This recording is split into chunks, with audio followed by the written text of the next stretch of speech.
Now, without further ado, we have our Foundation for the Future founder, Tim Chrisman, who is on location at Akron, Ohio, where he will be talking about the Space Corporation Act, which is currently being seen at Congress as we speak. Tim, are you here? I've been on location in so many places today that I have no location.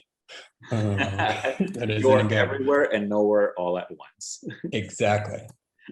But yeah, so I'm going to take some time here this afternoon to talk a little bit about the Space Corporation Act that we have in front of Congress right now, where we're at with that, and sort of the glide path to victory, so to speak. So I'm going to share this presentation here, and we will go from there. So I start this presentation with the sort of imagery of crossing the chasm, and I do that intentionally because it's a marketing term, and we'll get into that a little more later, but it really evokes the feeling of where we're at as a community. And it's been a thing in the space community for decades. We've heard a lot about different programs and processes that have been going on for decades, and it almost seems rinse and repeat. And in many ways, that's because there's a mismatch in expectations and mandates. So I'm a former Army officer. I'm always told, tell me why you're talking to me first. And so I'm sort of laying out the problem before I go into why we have the Space Corporation Act to start with. And most of this was a surprise to me when I went through and learned a lot about NASA in particular, because as an outsider to the space community, I kind of had the stereotypical assumption that NASA equals space. If it's in space, it must be NASA. And then once Space Force started emerging, then the obvious assumption was, well, now Space Force does all of the military things and breaks stuff in space. But realistically, there is a huge amount of work being done in space or for space and around space. It doesn't involve NASA or Space Force. But for the purposes of this, there is a case to be made that we ask NASA to push the frontiers of knowledge. That's their literal mandate from Congress. But who then follows behind and develops that? Space Force has been given the mandate to secure the space lanes, so to speak. But what are they securing? Who's creating that stuff that they're protecting? Because protecting space just to protect space is not any use at all. And then we've heard a lot, and it continues to be true, that this private sector drives innovation and moves fast, breaks things, and makes great things happen. But how do they have the basic backbone to do that? Jeff Bezos once said he didn't build Amazon on his own. He had roads, rails, and the US Postal Service to help him, and he couldn't have done it without that. And the same can be said for the space economy. Who is making the Postal Service for space? So now let me give you a quick orientation to this idea of crossing the chasm. Apologies if you've read either Gartner's book or anything by G.A. Moore. But the general idea is when there is a hyped up set of expectations, you're going to disappoint. It's basic human nature. Expectations don't match reality. We get upset. And so that has been a cycle the space community has been in. I grew up reading Tom Swift Jr. books, and those were written at a time when space seemed exciting, adventurous, and new, and they mentioned dates in those books that we're living in now. And I have none of those things that Tom Swift had, or maybe I do. I guess I should go look. But the point remains, we've gone through several of these cycles where we've gotten excited. We landed on the moon, and then what? We had a space shuttle, and then what? And what we at the foundation want to do is bridge that chasm between the current excitement and hype around the private space economy and what we need to do to gain and maintain the attention of the rest of society. Because honestly, the vast majority of people we interact with that are everyday Americans don't believe space is real. Oh, they believe it's there. We very rarely encounter flat earthers, but they don't believe it's something to ever realize as a place to go invest in or build lives in.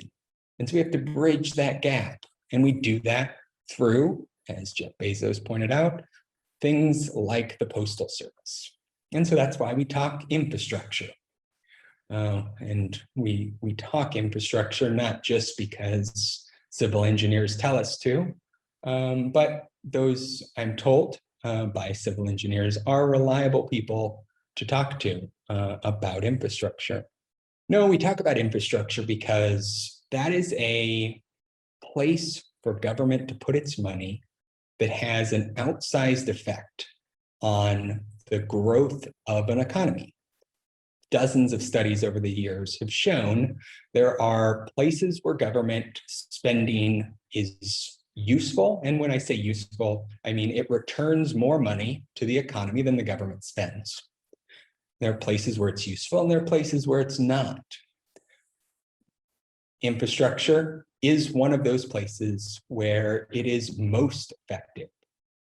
Estimates range from 50 to 150% return on investment for every dollar that the US government invests in basic infrastructure. And that we see right now in the news animating the conversation around the infrastructure bill proposed by the new administration. Now, that bill, last I checked, and based on some anecdotal evidence and analysis done, has about $60 million worth of projects for space. That was million with an M. And yes, you are thinking the same infrastructure bill. I am the $2+ trillion bill. There is basically nothing investing in space. And our proposal really comes down to this. Decades ago, we invested as a country in GPS. We spent nothing, $12 billion. It was for a defense application. And it returns, that system returns almost that same amount every day to the US economy. And its cumulative return on investment is something on the order of $1.5 trillion. That is amazing. And so when we talk to Congress and others, our proposition is very simple. We need to make space boring. We need to make everything about it, going to, coming from, going through, safe, routine, and a background sort of idea, kind of like the commute home, where you don't even remember what you passed if someone were to ask you. It wasn't that you were sleeping, it was that your brain turned off because you've seen it so many times, it doesn't matter. Now, in an environment where trillions of dollars are being spent, there's aggressive lobbying being done for this infrastructure bill and the subsequent iterations of it, why do we think what we're proposing should even be listened to, much less will catch the attention of policymakers? Our answer is usually pretty simple, and it is, we can do this for virtually free. This was done in the 60s through the creation of the Commercial Satellite Corporation, where the US government chartered a corporation. If you run your own business, you had to incorporate your company in a state. A lot of financial companies do it in Delaware. Turns out they have really good court systems and favorable tax law. I wish I had known that when I incorporated my company. But In this case, it was an act of Congress. A literal law established this private corporation that went on to be listed on a stock exchange. Cost virtually no money. There were some upfront setup costs to pay basically incorporators to develop the plan. But otherwise, once it listed on an exchange and raised capital, that was it. And it had a mandate to create a commercial satellite communications network to serve the US government worldwide. And it did just that and was a phenomenal success, being sold, I believe, in 1999 for several $billion.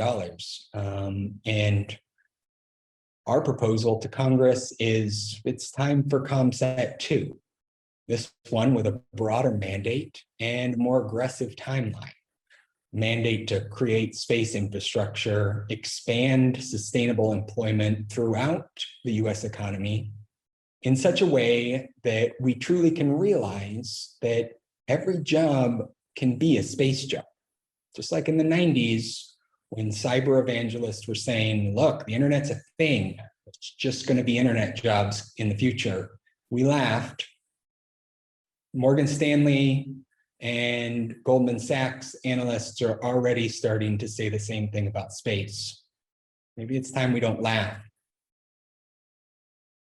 This corporation will also have a mandate to ease access to patient capital. Right now, the space economy is funded almost exclusively by government or venture capital. This, in essence, means it's funded by short-term sugar. It gets candy, it stimulates, goes wild, and then needs more in a relatively short amount of time. No other sector for infrastructure investment does this. Everything from roads, bridges, ports to schools is invested in by private equity companies with 10 to 30-year investment time horizons. And they are very successful in that endeavor. Space is not a domain where those organizations invest right now because it's seen as too risky and too volatile. And so this corporation that we are proposing to Congress would ease access to that capital by buying down risk. It would eliminate, or at least reduce, we like to be aspirational, reduce the uncertainty of the political cycle, further buying down risk. So as we've heard, it's no more go to the moon, no go to Mars, no go to an asteroid, no go to the moon, no go nowhere. And that's what ends up happening, is going nowhere. And so what this would do is smooth that out by providing multi-decade long investment packages to sustain momentum for key projects that do the first 2 points, expand employment and create the basic backbone infrastructure. Well, how would this look? How would it do it? Well, for starters, it would be a for-profit company. Government does a lot of things well. It makes driver's license. It does not move fast, and it often is very risk averse. So a situation like this calls for a merging of the best of the private sector and government. The private sector can innovate, adapt, and overcome very quickly. The government has extremely patient capital. We're there to merge that. And we're going to do that through giving this corporation the authority to work with the US Treasury Department to issue loan guarantees for bundled projects. Right now, InQtel, the intelligence community's venture capital arm, bundles its investments with other VC and investment firms, basically at a 20-to-1 ratio. So this organization shows up, finds a company that's developing a technology it likes, and it then invests a relatively small amount, serving more as the sort of risk buy down or good housekeeping seal of approval. And the rest of the private equity market then shows up with the rest of the capital. The space corporation would aim to do the same thing, putting out a relatively small amount of capital to bundle with those large institutional investors that have trillions of dollars under management. This corporation would also have the authority to issue treasury bonds. Again, this would be in consultation with Treasury to fund the creation of long-term projects backed by the full faith and credit of the US government, providing essentially free access to capital for companies that are thereby going out and actually building projects of national interest and of social benefit. And this corporation would also have the authority to develop SBIR-style loans to innovate and provide rapid access to novel new technologies and fund workforce development. Here, I normally go into fairly detailed, at least for me, I'm not really big into details, explanation on the different categories of investments for the Space Corporation. We tend to bundle them in three categories. The first being access, or going to, from, and through space. I like to talk about how this whole bill is on iteration 33 or 34. And one of the changes we made was access used to be to space. And we had a number of people point out, cool, we can get to space. Right now, bringing things back from space is exceptionally hard. It's basically just falling in a metal container, hopefully into the water. And that's about it. Once Starship is able to basically do 100 tons to and from orbit, all of a sudden, the game completely changes in terms of what you can bring back from space. Now, mining in space doesn't just have to be used there, it can be brought back. The same with anything else made in space. And also through space. Turns out people like knowing where they're going, and it's a little known fact that GPS points down. You don't think about that because we're all down. But out of orbit, you do need a new form of navigation and timing. And so those are the sorts of investment categories when we talk about this on Capitol Hill that we mention. The second category is the sustainment, or providing a subdivision in space where entrepreneurs, people, and companies can plug, pay, and play, whether it's commercial stations in LEO, manufacturing hubs at Lagrange points, or funding the creation of strategic fuel reserves for Space Force, NASA, or others. These are the sorts of investments that sort of jumpstart a virtuous cycle whereby companies now need to make things in space, driving down the price of making it, and rinse and repeat. You get the picture. The final category is probably the most important in our discussions on Capitol Hill. And it's the ones focused down. We call it support because we needed a word and it's worked. But the general idea is the industrial base on the ground to build a space economy and those things in space that provide material benefits to the ground, space-based solar power. These are investments that we, throughout the country, can see tangible results of, and that can be quick wins to build momentum around longer-term projects. As we've heard today, the main problem with space-based solar power is profitability. And it's not a technology issue. There's some validation that needs to go on, but for the most part, it's can you make the money? Well, you can't in a venture capital arena where you're having to be bought out in 5 to 7 years. But if it's a 30-year investment time horizon, that changes everything. So as we move out and are on Capitol Hill, talking, socializing this, we come back and we talk to you all in these events about what's going on. We're often asked, cool, what is it you're doing on Capitol Hill and how long is this going to take? Well, there's two parts to the advocacy we're doing. Part one is where we're at now, and that's where we essentially have 535 customers. Every member of Congress is one of our customers. They all have staff that we interact with, but ultimately we need about a dozen of them. And we need that amount because we need people who are willing to step up and be pathfinders. We're willing to say, yes, this idea is good. I'm going to push it through whatever committee I'm on. I'm going to attach it to whatever bill needs to be passed anyway. And then we can move forward. Unfortunately, we're competing with roughly 14,000 bills that are introduced every Congress. So far, I think we're up to about 7,000 already. And that's a lot of noise to ask Congresspeople and their staff to filter through. Additionally, we're in an environment where something on the order of $4 trillion is going out the door in a matter of months.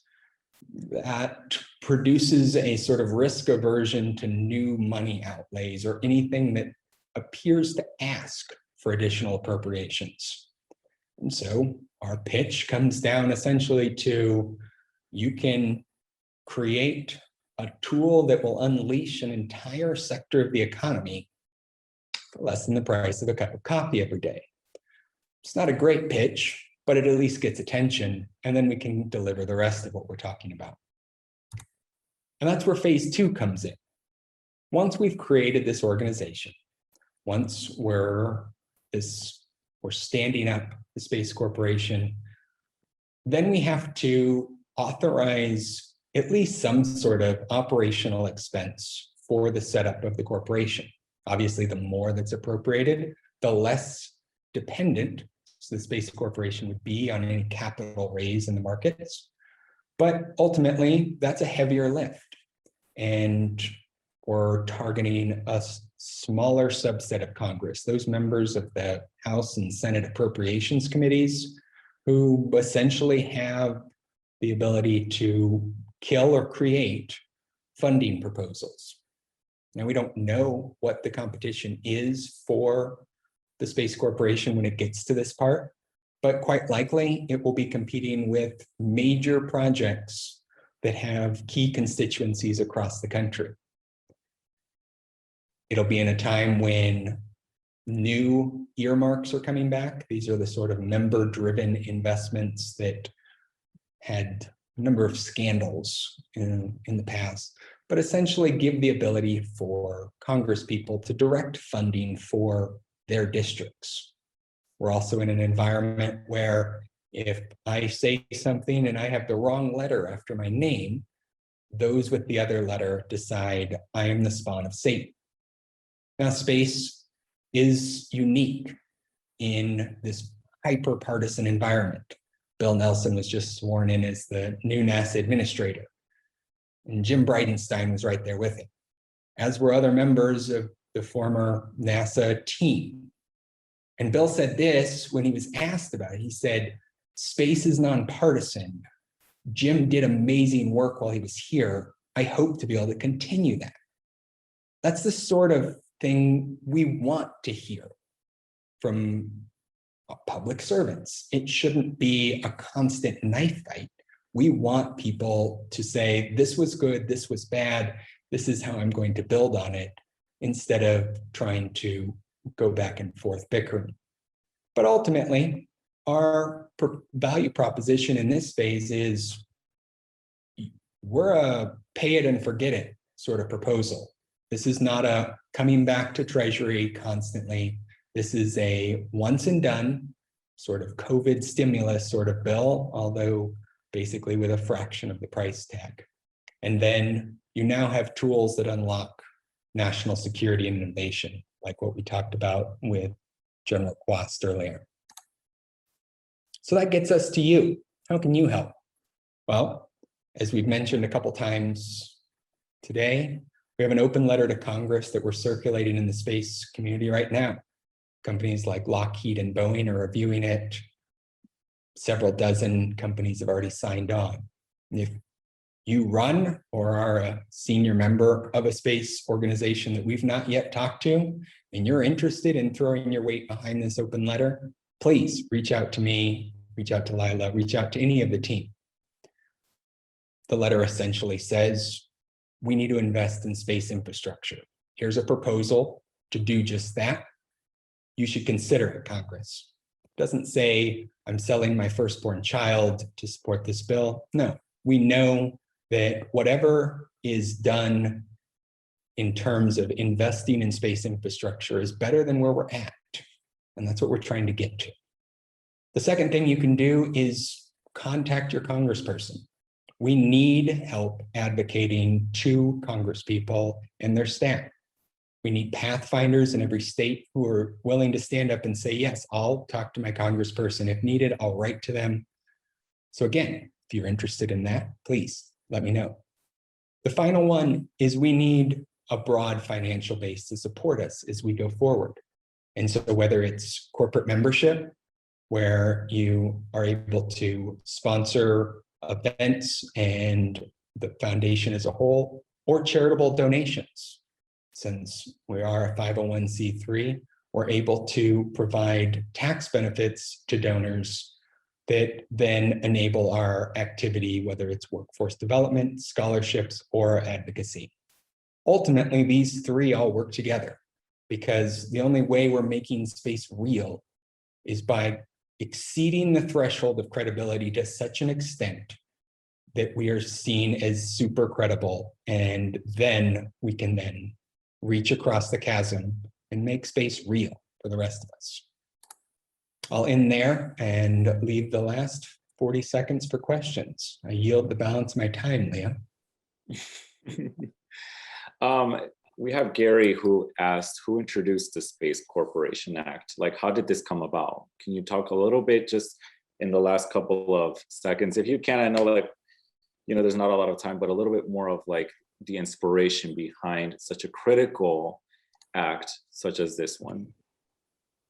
Yeah, so the Space Corporation Act is pending introduction in the House and Senate. We have about 80 members of Congress who have indicated their willingness to co-sponsor the bill once it's introduced. And we're in negotiations with a couple dozen to be what's called original sponsors, or the ones that put it in, introduce it, and then shepherd it through its committee and hearing processes.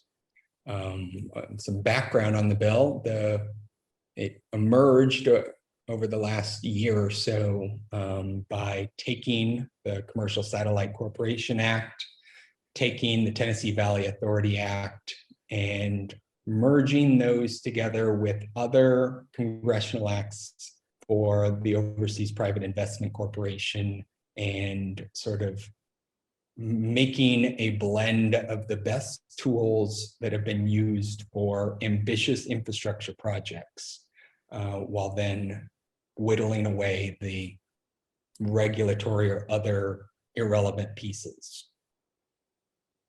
Awesome. Thank you so much, Tim. I think we're actually on the dot, but thank you for talking about the Space Corporation Act. For everyone watching and listening, you can find more information about this very critical, important act by going to the Foundation for the Future's website at www.f4f.space.